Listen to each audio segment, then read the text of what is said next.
Hi, I'm Chad Cook, one of the Operations Section Chiefs with California Incident Management Team 1. We're coming to you live from the Creek Fire. I'm going to give you the evening operational update. Several things took place on the fire today, and we'll cover all those things. The first thing I want to tell you is we had a lot of smoke clear out today on the entire incident, which allowed us to work aircraft up in Division J and up in Division Mike, which was really good for us today. We got clear air. Our air attack platform was able to check the spread of the fire, and the good news is everything is well within our containment lines and what we are looking for using those natural barriers as we've been discussing in previous videos. Again, the Mammoth Lakes area cleared out a little bit today. We got people down in here. We worked some aircraft in several areas. Let's start in J though as I walk you around the horn. Over here in J, fire continued to hold in the current footprint right up against the rocks. Things are really cold. We're considering blacklining this up here just because there's been no movement of the fire, especially up in these rocks where, again, the continuity of fuels is just not there to support fire spread.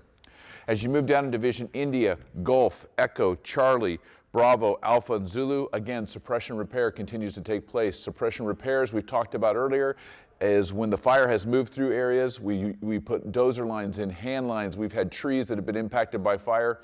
We're trying to take care of all those things that are out there, and especially take care of erosion control measures in the event that we get heavy rains, that we can control some of the mud and debris flows. We're really looking at a strategic plan here that covers most of the watersheds because it's very important to us. So you'll see a lot of crews working around these areas in the weeks coming. In the weeks in front of us, continuing to do suppression repair. As you move down around the heel of the fire, it's the same story. Suppression repair continues all the way up into Shaver Lake. Today, there's a lot of movement from public utility lines, workers and stuff that continue to work into here. We're working in concert with each other, and several things are taking place. As you move up into the Papa, November, and Mike areas here of the fire, suppression repair on some of our hand lines is continuing. Again, repair work all in and around Papa, and also securing any heat that might be there. We'll see some sporadic smokes that are coming from the interior of the fire, not along the fire's edge, but we do continue to monitor those with aircraft.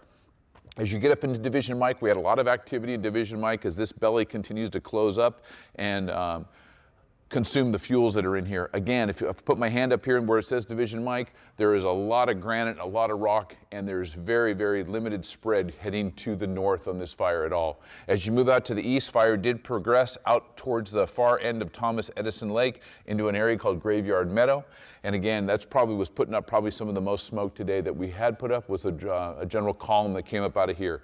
Again, the continuity of fuels changes as it gets out into here. And again, this is very difficult, steep, inaccessible terrain for most of our firefighters, and it is part of the wilderness, but it is within our containment strategy, which is full suppression, to use those natural barriers to bring resolve to the incident. Overall, in the entire incident, a lot of good work went on today, and that's your afternoon or evening update. If you have any questions, please tune into our website. Pay attention to the Forest website, Facebook, and the different social media outlets for information on the Creek Fire. Thank you. Have a good night.